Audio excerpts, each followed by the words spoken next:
So, breaking news again.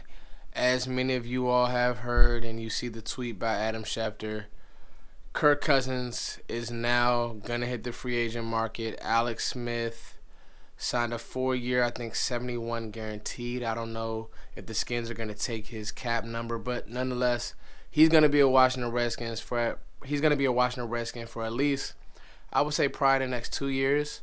This is big. It affects the draft. It affects, I would say, the top of the draft, definitely. Because now you have no idea if the Browns, are in a market for a quarterback in this draft, or if they're just gonna say, you know what, I still think, or Hugh Jackson may say, I gotta win now. I don't have time to develop anybody. If Hugh Jackson doesn't win if he has a 3-win season next year, he's out. Hugh Jackson's out. He has to get 6, 7, be competitive in some games. And I think he may say, you know what, I don't want to play around with any of these guys. None of them are the guy for me. Let's bring in Kurt. Let's get Saquon, and let's play football. Maybe he does that. Maybe he says, let's bring in Kirk, and let's just draft a bunch of talent around Kirk, and let's let Kirk, grow with this team for the next 5, 6 years, Obviously, on the Redskins end of things, they were definitely in the market for a quarterback, and I think they still are. The Skins can't go into this thinking that Alex Smith is the guy, because Alex Smith is not the guy. He's a guy. He's Kirk Cousins. He's an athletic Kirk Cousins. He can't really push the ball down the field. He's a game manager at best. And obviously he got replaced by Cap. He's getting replaced by Patrick Mahomes. And, he's a very smart player. He won't turn the ball over, but he just won't make the play. So you think about Alex Smith. He's a great guy, too. Like, he's a really solid person.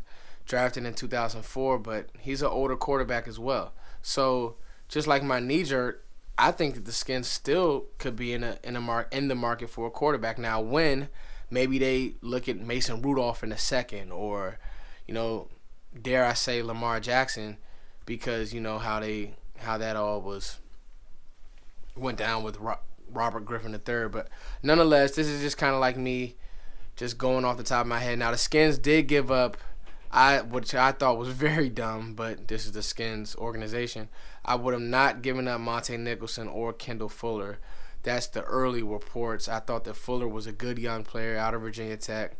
I don't know what they were thinking about that, but I think that they said enough is enough with Kirk.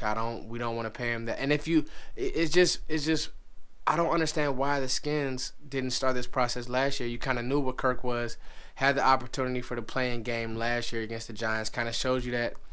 To me, I've always said Kirk is nothing but a guy. You basically swapped out quarterbacks, and then you paid him a bunch of money, set your team back a little bit, and now you're basically stuck with just another guy.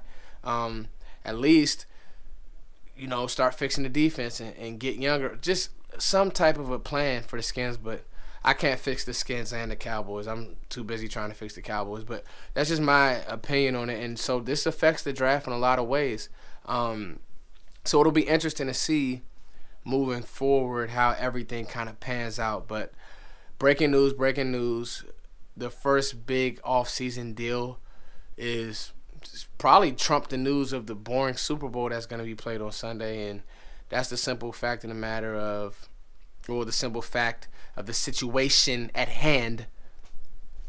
Alex Smith is now in the NFC East. He's a Washington Redskin, probably for the rest of his career. Peace.